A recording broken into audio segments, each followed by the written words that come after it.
Good afternoon, everybody. Welcome to 5-2 Baseball. This is Coach John Graham, head coach of 5-2 Prime and Westminster Schools of Augusta. I come here today with another segment of baseball, not drills today, more of just kind of talking philosophy and approach.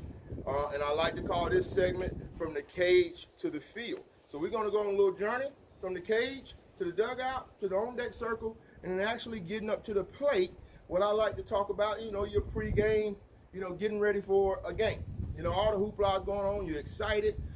Coach tells you to get in the cage, and you get a lot of kids that come here and they don't have a process to get themselves started and warmed up for the, to be able to perform in the game.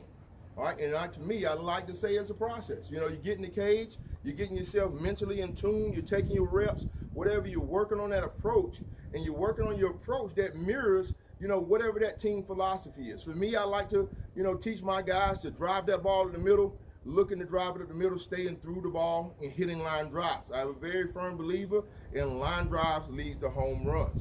We get too many young hitters that want to be long and they want to see themselves pull the ball over the left center field, hitting the power alleys. But if we stay through that ball, everything happens for us, in hitting those line drives from gap to gap, and occasionally, driving that ball over the wall. So, we have to have instill that hitting philosophy, and it has to happen in the cage and what we're doing, and into the mental processes and down into the mechanical processes. We don't have to get a lot of mechanics, even though that happens in the cage and we're hitting off the tee, you're working on, you're getting your backside through, or you're working on, direction with the hands, and those things happen. You have to have a good warm-up in the cage, whoever your cage partner is, and y'all in here grinding, everything should, we're in here getting work done. We're not just in the cage just pounding balls, because we want to go out to the cage and want to get out of the cage. And when we go into the field, we want to feel good when we left the cage that we're hitting line drive, we're working oppo, we're hitting it to the back corner of the cage.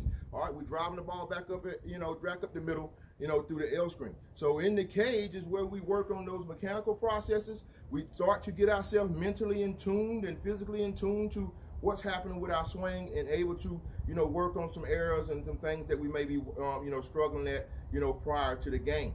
But we have to get in the cage and take it serious and have a good thought process processes of what we're doing. We're in the cage so we can carry it to the field and actually perform. All right, let's head to the dugout where we tend to lose sight of what's going on in the game. We get in the dugout and we start to joking around. So everybody, come on, let's follow me to the dugout. All right, now we're in the dugout. It's pregame, pitchers getting warmed up.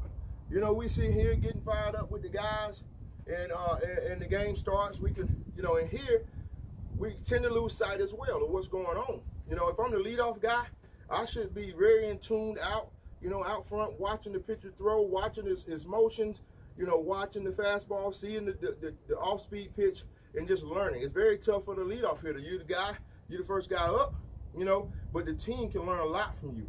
And you take your opportunities in the dugout, pre-game, watching the pitcher go through his warm-up stuff, watching his pitches, watching, the trajectory of the ball, seeing things that, may change from him throwing a fastball to him throwing a breaking ball.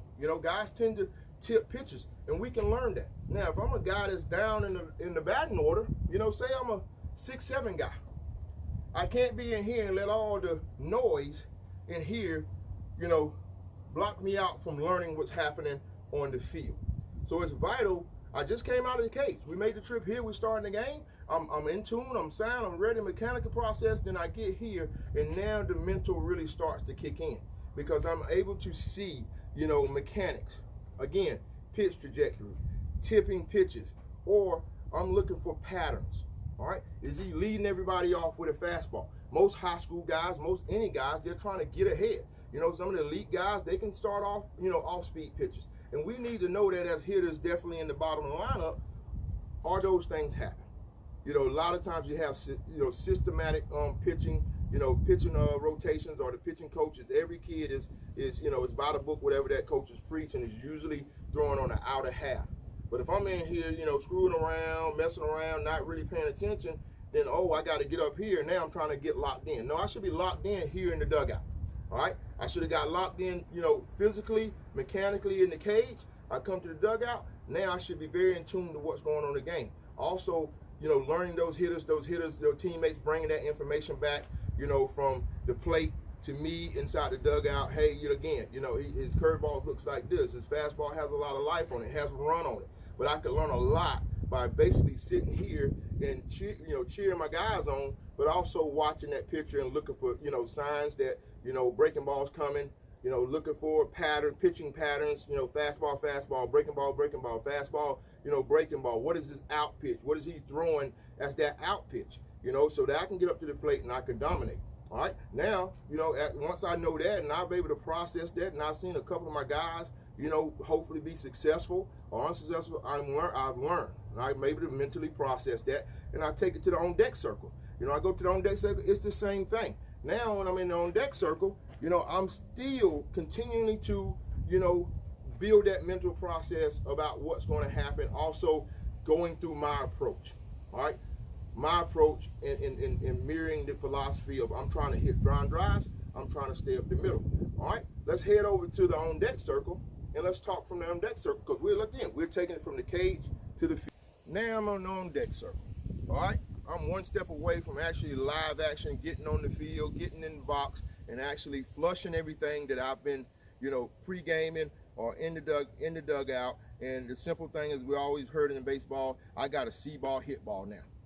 But again, I've got a step closer in the on-deck circle. I'm able to now also get through some physical things, start to get a physical process going back again. I'm mentally processed. I'm still watching. I'm still looking for tips.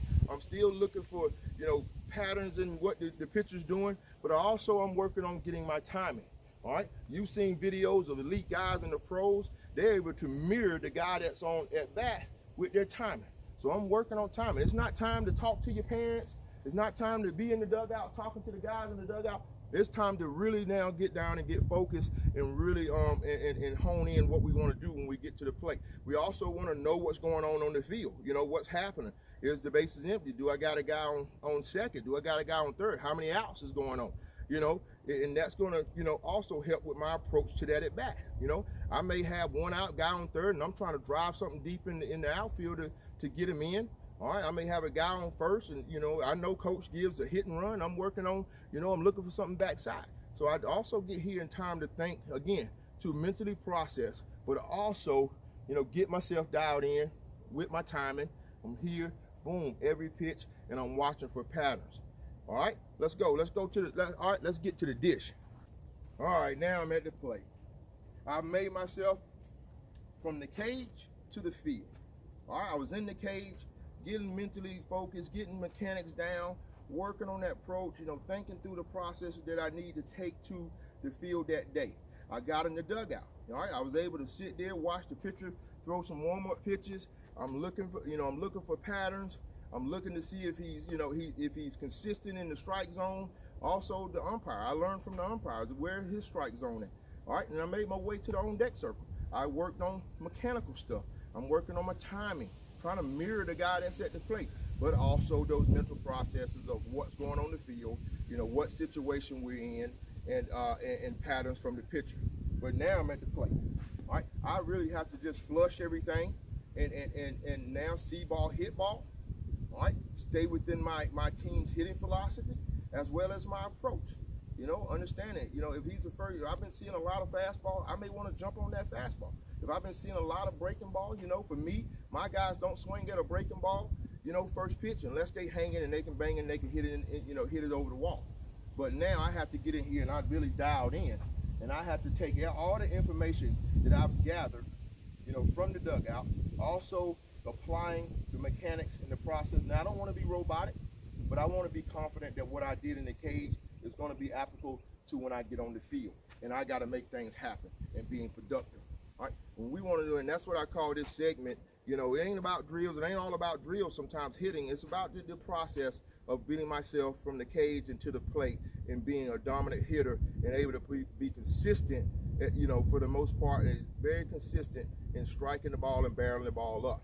But that takes a process, that takes maturity. And again, we want to be able to get from the cage to the field and feel good about what we did in the cage, learn everything we need to learn inside the dugout, other than, cheering. Yeah, it's going to happen where we, having a good time with the guys and want to cheer our guys on, but we want to be focused so that when I get to the plate where the magic happens, you know, I'm dialed in and I'm being productive and I'm driving in that win and run, or I'm getting base knocks or quality ABs every time I step up the plate.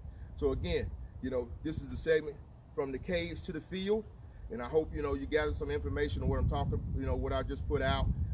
Everybody's philosophy is different. Everybody's approach is different. It's just my thing. It's not, you know, the end all be all.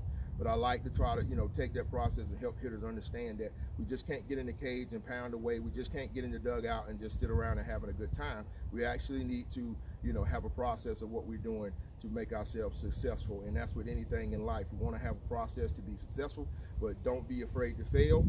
And what we learn from our failure. Thank you again. This is 5-2 Baseball. This is Coach Graham. If you like what you see, hit that subscribe button. I'll see you next time. Thank you.